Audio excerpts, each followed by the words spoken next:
David Ben-Gurion, the first Prime Minister of Israel, held the belief that Palestinians are, in fact, descendants of ancient Jews. What is the rationale behind his argument? David Ben-Gurion, Israel's first Prime Minister, indeed expressed the belief that many Palestinians were descendants of ancient Jews who had remained in the land after the Roman expulsions and converted to Islam over the centuries. His rationale was rooted in historical, sociological, and ideological perspectives. Here's a breakdown of his reasoning. 1. Historical continuity. Ben-Gurion believed that not all Jews left the land of Israel after the Roman destruction of the Second Temple in 70 CE or the Bar Kokhba revolt in 135 CE. Many remained and lived continuously in the region.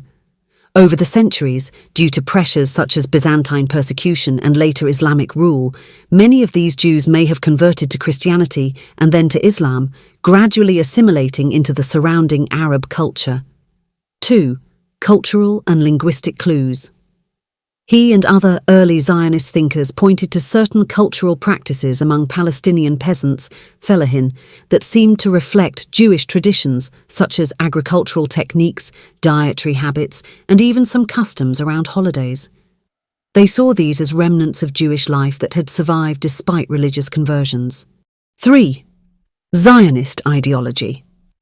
Ben-Gurion's view also served a broader ideological purpose.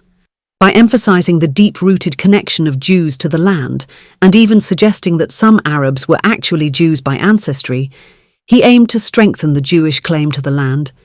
It suggested a kind of shared heritage, potentially easing tensions or legitimizing Zionist aspirations in the eyes of skeptics.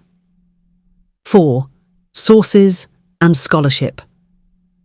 Ben-Gurion studied Jewish history intensively and collaborated with historians like Yitzhak Beer.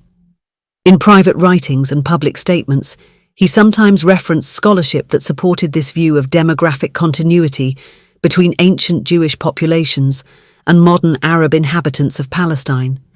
While Ben-Gurion's position is historically debatable and not universally accepted, it remains a notable example of how leaders sometimes use history to craft narratives of identity, legitimacy, and connection to land.